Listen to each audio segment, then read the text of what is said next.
Welcome, this is an F585 video for OCRs, I must edit Excel, A2 economics. Now, as I said, in this video I'll be looking at something called quantitative easing. Now, as I said, it's not generally a topic in F585, it's one of them videos kind of like the synopsis of the UK economy and the Great Recession video I did there. It's a compilation of a couple of videos, as I said, that aren't specifically topic based, but you use them throughout your study of F585. So obviously, in terms of what we're looking at today, we're going to be looking at the quantitative easing, which is more commonly referred to as increasing the money supply or changing the money supply in an economy, which is obviously used in your policies. So the only policies used in is your monetary policy. Okay, so as I said, there'll be another video for that. So there's a couple of videos here that I just thrown on the side of F585. Okay, so quantitative easing. Well, what is it? Now, the first thing I said was it's also known as the money supply. So I'll put increasing money supply, MS, is equal to quantitative easing. Okay. And we should all know that quantitative easing, so the only sort of almost like an independent company that can influence the money supply is the MPC or the Bank of England. Okay, so it's sort of put in place by the Bank of England's MPC. So it's all controlled by the MPC. So I mean, you will generally, in F582, you would have said, okay, well, the money supply increases through. You might have mentioned quantitative easing, but you might not have been necessarily sure of what actually quantitative easing is. Okay, well, as I said, it's an increasing money supply. And now the way to, this is obviously done to boost economic growth, keep inflation within the target, and all the rest of it that goes along with it. Okay. But quantitative easing is obviously, as I said, from the MPC buying things, by putting money into the economy. You can't just go up to a business and give them a £10 million grant to do whatever they want. It has to filter through the economy, so to speak. So, therefore, the way that the MPC does this is by buying assets through the purchase of assets. So, purchase of assets. Now, they don't just buy any old assets, they're generally government bond assets, okay? So what I mean by this is something that's a large quantity of them, and they're very easy to buy in large quantities. So, you know, they will sort of go towards the private sector rather than the public sector in these kind of things. So purchase of assets, as I said, is private sector with government bonds, okay? Private sector. So obviously your kind of insurance companies, there's just a few examples here, your pension funds, etc. And the main thing with these is they can be bought at short notice.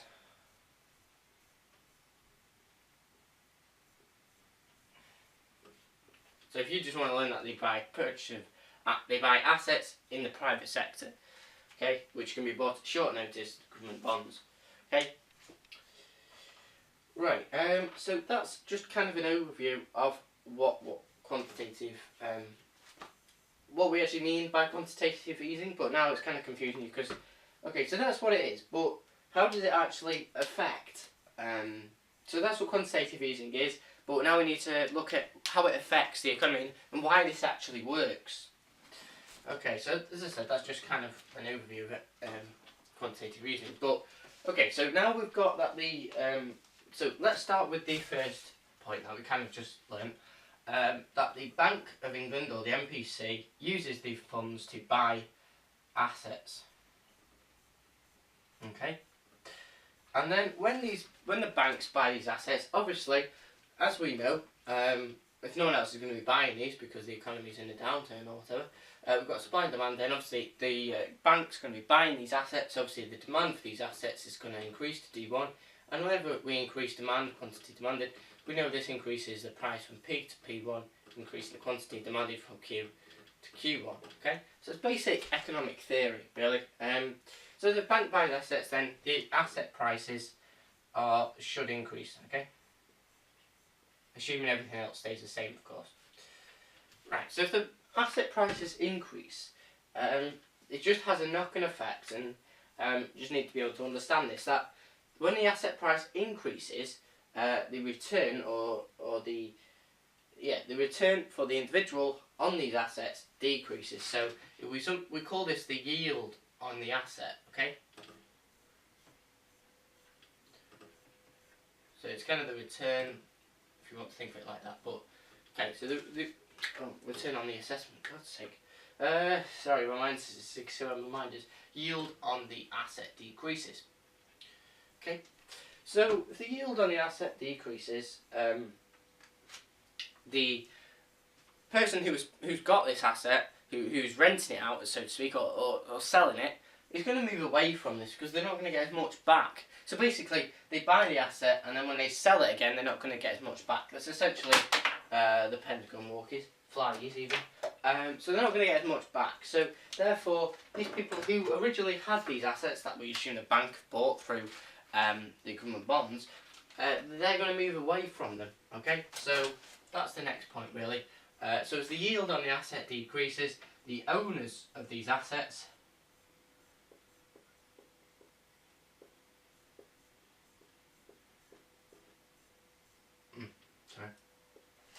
they sort of move away from these assets, and basically instead of buying these assets, so the government buys an asset, the bank buys an asset, sorry.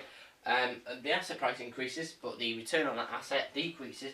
The owners of these assets, because they're not getting a good return on it, they move away and buy other financial assets. An asset, by the way, is just something that someone can buy, okay?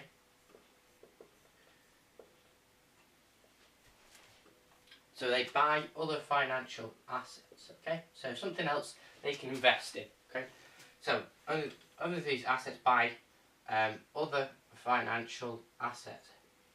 Okay, so just could be anything that they want to invest in that obviously, hopefully, has a high return on than the previous assets they originally had that were sold to the bank. Okay, but just like when the bank bought an asset, the price of these assets increased, which the return on these assets decreased. Just as though the government bought it, if the owners bought another financial asset, then the same thing would happen, except instead of it happening to the bank, it would happen to the owner. Okay, so you can kind of repeat that step really. I just put same thing happens, and it will happen over and over again. Okay, so if this is happening to everyone who buys another asset, then essentially what we're seeing here is that the return, or the yield, as it's more commonly referred to, the return, so when they sell it, the amount of money they get back, the yield of these assets will decrease because, if you go out to buy something, you increase price of it, but then you've already increased price of it, so when you come to sell it, it won't be worth as much because obviously unless that demand continues to increase, which it won't do by the looks of things, then you won't get as much return on it because the price won't have increased by as much. That's essentially what this all means. Okay, so anyway, going back to this, so if that's happening to everyone, then the yield kind of generally is decreasing. And if the yield is decreasing quite, sort of all over the economy, then this kind of relates to the rate of interest. It's going to be decreasing because obviously people aren't going to be buying them as much, so the rate of interest decreases.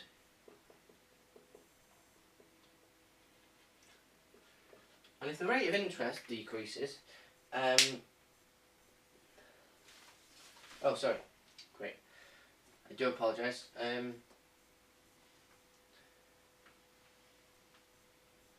Yeah, so if the rate of interest decreases, then the cost of borrowing also decreases, because obviously the interest rate is the cost of borrowing.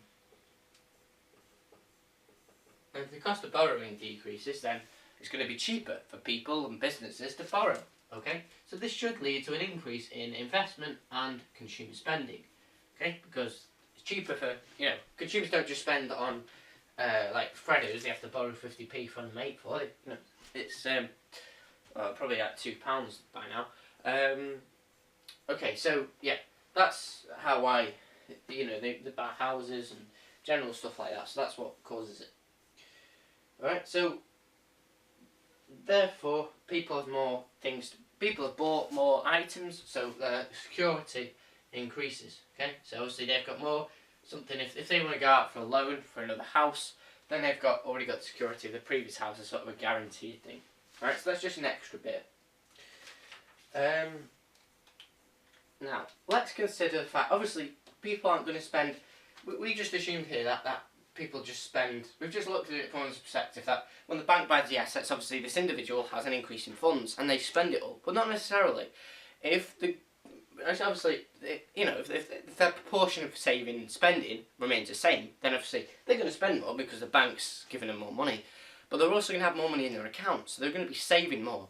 So these people who've had this asset bought by the bank, they're also going to put it in their in their bank account, which is going to be used by banks for investments and other purposes. So all of this means we have an influx. So you can see how investment and consumer spending increases, and this all comes from the bank buying some assets in the private sector through the use of government bonds.